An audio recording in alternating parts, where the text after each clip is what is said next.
خوش آمدید به یک ویدیوی آموزشی دیگر. دوستان عزیز، در این ویدیو برایتان آموزش می دهیم که چگونه واتساپ دیگران را باز کنیم یا نمی خواهیم از یک شماره خودمان در واتساپ استفاده کنیم و از شماره دوستمان می خواهیم و چگونه اگر ما شماره از آن را وارد کنیم به ما گزارش میده که کد یا پیامک. دوستا همین روش را برایتان آموزش خواهیم داد و بسیاری عزیزای ما همین خواهش را هم کرده بودند و ما تصمیم گرفتیم برای شما آموزش دهیم. یادتان نره که بعد از دیدن این ویدیو کانال را مشترک و این ویدیو را لایک کنید تا ویدیوهای بعد به نظر شما آپلود شود و هر مشکلی داشتید با ما برسانید، ما مشکل شما را حل خواهیم کرد. میریم به طرف آموزش شما. اولین کاری که میکنیم منیوی موبایل ما را باز میکنیم دوستا و بعد برنامه واتساپ را اجرا میکنیم. این هم برنامه واتساپ. وقتی که دوستا برنامه واتساپ را اجرا کردیم ما یک پسورد دادیم که کسی نتواند باز کند واتساپ ما پسورد را وارد میکنیم دوستا و پسورد ما وارد شد دوستا. عزیزان در قسمت در اینجا باید چی کرد دوستا؟ در این قسمت دوستا کلیک کرده و بعد از سر گزینه تنظیمات کلیک کنید و بعد دوستا در این قسمت سر حساب کاربردی کلیک کنید و بعد دوستا در این قسمت سر تغییر شماره کلیک کنید. دوستا در ویدیو بعد یادتان نره که کانال را مشترک کنید چون تمام تنظیمات واتساپ را برای شما آموزش خواهیم داد در ویدیوهای بعد. خب حال دوستا سر تغییر شماره کلیک میکنید و بعد دوستا سر بعدی کلیک میکنید. در این قسمت دوستا شماره همین حالا که از واتساپ استفاده میکند این را وارد کنید و بعد دوستا در این قسمت شماره دوستتان را من وارد میکنم.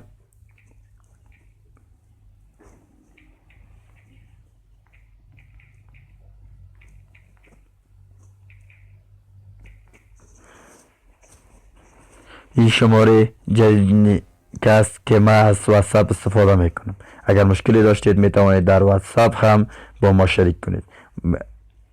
شرطش همین است که ویدیو را دیدید لایک کنید و کامنت کنید، نظرتان را بدهید تا ما در واتساپ پاسخ شما را بدهیم. و در اینجا دوستا شماره دوستان را به طور مثال من دوستا شماره برادرم را وارد میکنم.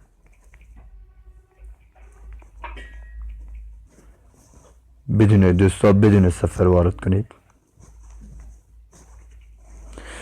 بله عزیزان، و بعد دوستا بعد شماره را که وارد کردید در اینجا سر گزینه بعدی کلیک میکنید. دوستا اطلاع رسانی به مخاطبان نه و سر کامل شد کلیک میکنید.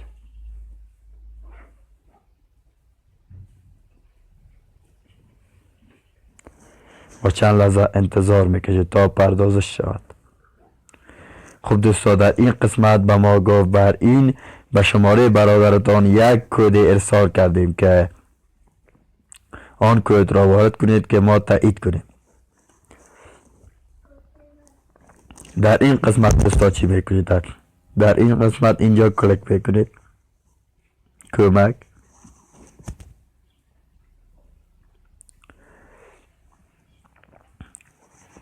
اینجا دوستا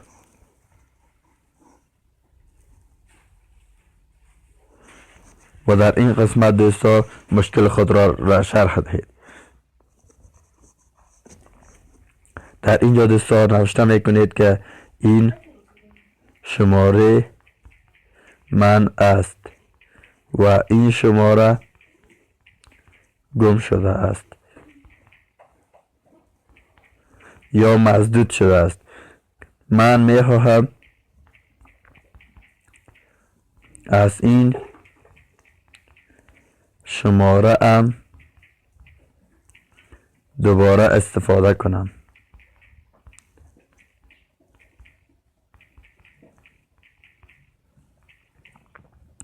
لطفاً این شماره مرا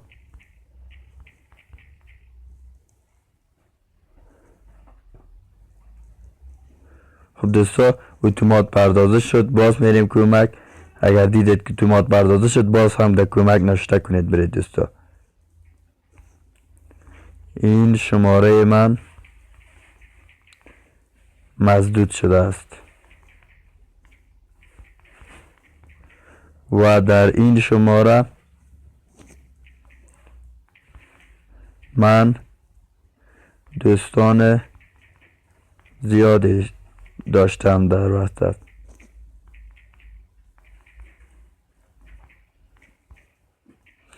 واتساپ. لطفاً شماره مرا در این واتساپ هم باز کنید. میخواهم استفاده کنم.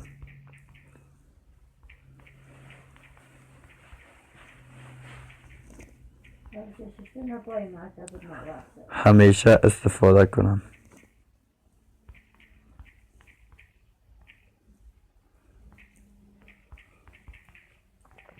بله عزیزان.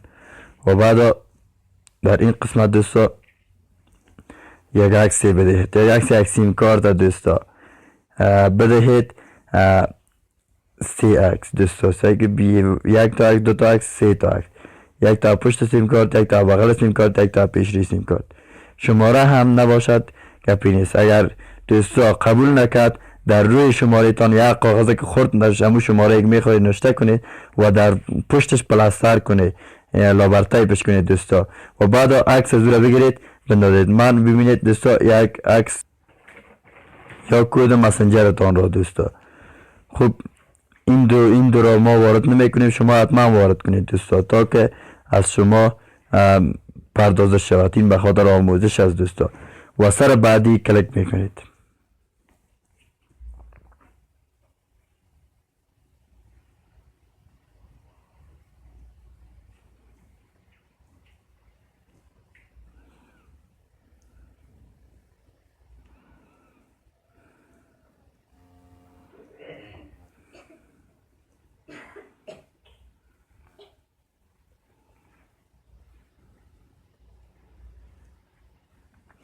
خب پردازش دوستا حالی 24 ساعت بعد دوستا اگر درخواست شما تایید شود و شماره شما اتومات شماره دوستان در واتساپ شما واصل میشه و اگر واتساپ داشته باشد میتوانید تمام پیام های او را دستگیر کنید.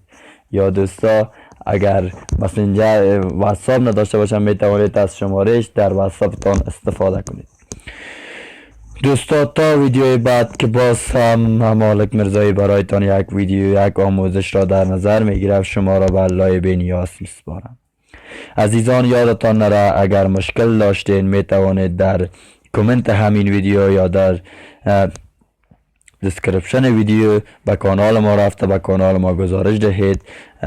در ویدیو کامنت کنید، ما کامنت شما را میخوانیم. هر مشکلی داشتید ما مشکل شما را آموزش را آپلود خواهیم کرد و شرطش همین از دوستا همین ویدیو که دستت رسید لایک و شیر کنید در کانالتان. خدا حافظتان. وقت خوش برایتان آرزو دارم.